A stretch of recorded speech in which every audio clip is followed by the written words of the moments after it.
Well, I can honestly say I did not expect that. But the spook is spooking, who is always have her thrills. Welcome back to the Midday Ghost Show. I'm your host, Matty Hag, and today we wrap up the spooky story of the month for the month of February, My Soul to Keep by Tananarive Due. I had so many things wrong about this story. I definitely went in thinking it was going to be a vampire story or some kind of vampire story, and while it does have to do with blood and beings that live far longer than everybody else, it really has very little to do, if anything, with actual vampires. You fool! As I was reading through the novel, I was getting both Dracula and Frankenstein vibes, as if she took both stories and combined them together just so brilliantly, and also dropped it into the modern age at the time, which was the 90s. Along with the whole getting the vampire foundation of this story wrong, there were so many things that happened all throughout where I felt like I knew where the story was going, and then, you know, for the most part, it would take you in a completely different direction, or at least it took me in a different direction. I was just hooked. There was a lot of different ideas and things to explore that were really interesting that you don't get all the answers on. And the story was originally going to be just a one-off book, but it ended up becoming a series. It was one of those things where in an interview with Tananarive Due that she did, you know, a number of years after this came out, she was talking about how as soon as she finished the book and finished all of her, like, putting it together, she immediately had notes for another story, because by the time she got to the end of the first story, she realized, man, there's so much more here that can be explored. And stuff from that real quick before we get into the book. But even in talking about the interview, I feel like there are some spoilers. So, with that being said, this is a spoiler alert going on. So, if you don't want to know about the book itself, this is as far as you go.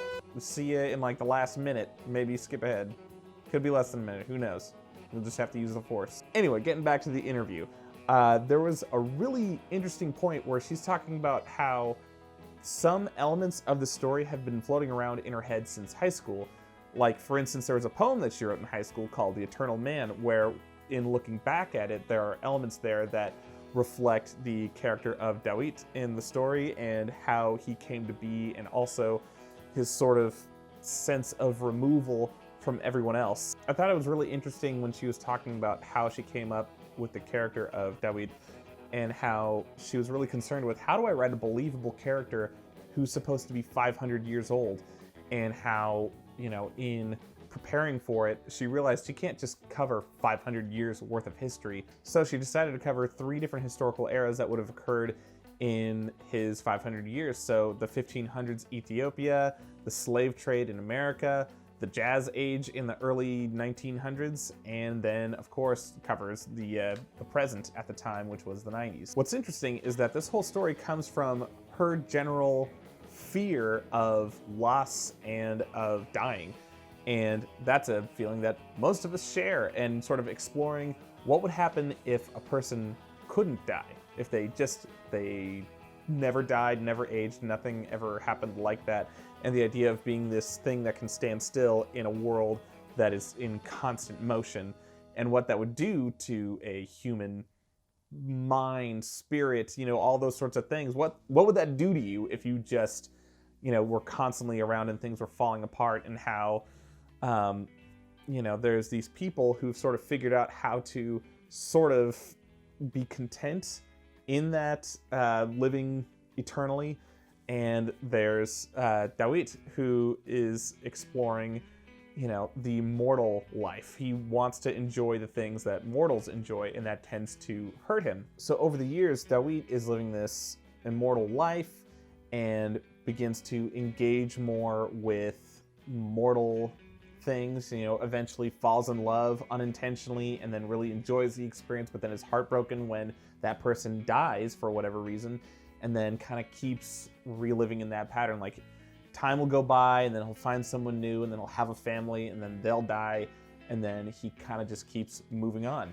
And Jessica and his daughter Kira are that current family that he's taking part in. The difference is, from his perspective, this is the first time where he's really feeling that, like, paternal love for his daughter Kira, and really like a deep love for his spouse, Jessica. Now, I made the comparison for this book to both Dracula and Frankenstein earlier, and I say that because Dawit reminds me of the monster, where a lot of times he's making these decisions to protect himself, and it hurts everyone around him, the people that he cares about most. He's doing these things to protect, like, the secret that he has of, you know, being this immortal person. And in doing so, he ends up making things worse for Jessica and for Kira. But at the same time, you feel bad for him. You know that he genuinely loves Jessica and genuinely loves his daughter. And even, you know, it begins with his dog dying, the family dog dying, and how you see how broken up he is over it. He can't really cope with the loss of the dog. So it's not like things can die that he cares about and you just, you know, whatever.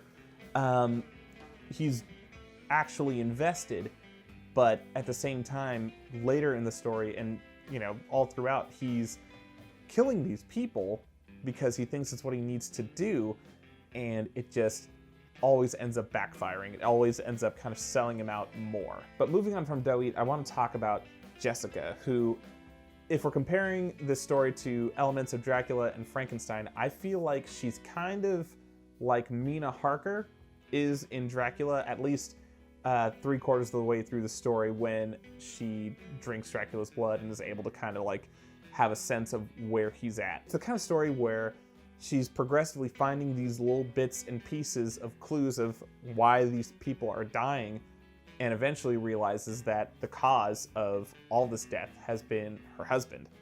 And she has to make a decision of, do I stay with him or do I leave? But moving on from the characters, I want to talk a little bit about some of my favorite moments in the story. One of my favorite things was whenever we got a flashback in Dawit's history, whether it's going back to the blood ritual itself or in the times of slavery, as well as the jazz era. There's just so many different little bits and pieces that give you information about him, that gives you an insight to his character and how he as a person has changed over the last 500 years. And I always found it really interesting to jump from the past and then seeing him operate in the present. Also, that whole bit when he's trying to figure out how to do the blood ritual himself so he could do it on Kira and Jessica, but he's trying it on the cat, totally made me think of that bit in Reanimator when Herbert West ends up reanimating a dead cat. You couldn't call or write a note. I was busy pushing bodies around, as you well know, and what would a note say, Dan? Cat dead, details later. Going into the cabin, something I thought was really interesting was, you know, in watching a horror movie and, you know, a character watching someone they care about die, you know, you get to just observe it and it's, you know, already kind of gnarly in that way. But in the book, you know, we really get to hear about what Jessica is feeling and what she's thinking, and sort of the experience of, you know, watching your husband die in this really horrible way. There's that piece where she's talking about how she was distracted by the screaming outside when she realized the screaming was her own. I don't know, for some reason I thought that was just a really neat explanation of that sort of out-of-body fear and, you know, freak out from something like that. Oddly enough, probably one of the most intense pieces for me was when Jessica decides that she's going to take Kira and she's going to run.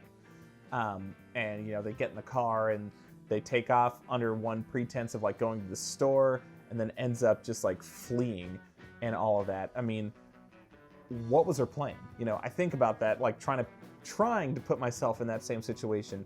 If you had to run from an immortal being, something that can't die, that will outlast you, and, you know, can pretty much just like has any resource they need in order to find you, where are you gonna go? Like, how are you gonna hide from someone like that?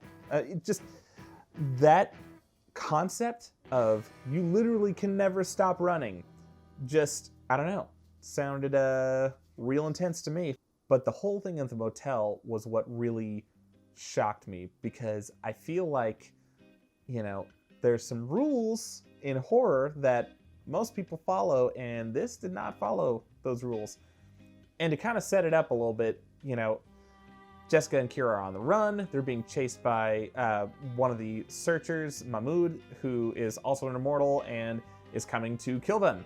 and David ends up stopping him in time, so then Jessica and Kira go with him, and they end up pulling over to a motel, and little do they know that Dawit is planning on performing the blood ritual so that they can be a family forever. So he's able to convince Jessica and Kira to take these sleeping pills, and he's able to turn Jessica into an immortal and perform the blood ritual, even though she did not want that to happen. It was not something that she chose. It was sort of something that was forced upon her. When he tries to do it on Kira, it doesn't work. The police burst in, they shoot him as he's in the middle of killing her, because the whole ritual is that as this person's dying, they also have to receive the blood into them at kind of like the same time as these words are said, and that's how it works. And it worked with Jessica, but he was stopped in the middle of it when he was doing it on his kid, and Kira dies. She's just straight up dead. I was so surprised that she went that direction with the story, because I feel like in most horror movies, if a child is in peril, that gets relieved. They don't die, they don't get killed. If a kid dies in a horror movie, it tends to be pretty like instantaneous, like something that is really unceremonious. There's not a lot of stress that builds up to it, and then they die. You do the stress buildup with like adults or teenagers or something like that, not really a 6-year-old kid. That just really surprised me. And even though that's a huge spoiler, I highly encourage you to check out this whole book on your own if you've not already, because even though, yes, that's a big moment, these are a number of big things that happen in the story, there's so much more in the book itself that is totally worth going through and reading on your own. So I definitely encourage you to check it out still. I'm going to have links for where you can buy a hard copy of the book, an ebook, an audiobook, whatever it is you need. I'm going to have links for those below. But overall, I loved it. I don't have a rating system for books, but 10 out of 10 books. Okay, it's great. Loved it. I really want to check out the rest of the Immortal series because, like I mentioned earlier, it was really supposed to be just this one book, but it ended up becoming 3, I believe. But yeah, really looking forward to checking those out too. If you read the book this month, leave a comment down below and let me know what some of your favorite points in the book were, or what you thought of the book overall. But with all that, thank you so much for watching this video all the way to the end. If you like the Spooky Story of the Month videos, maybe give this video a like. And if you like this video and you're not subscribed, well, maybe consider subscribing. And if you are subscribed, but my upload times are too sporadic that it's hard to keep track of when videos go up, maybe consider ringing the bell, because, it'll at least give you an alert on your phone when there's a new video, so that might be helpful. Or maybe if I just commit to an upload time, that might be good too. Keep an eye out on our Instagram at the Midday Ghost Show for the announcement of the Spooky Story of the Month for the month of March, which will be coming out on Monday, because I think that's the 1st of March, as well as a little intro video for that book next week on YouTube. Anyway, until next time, stay spooky, everybody.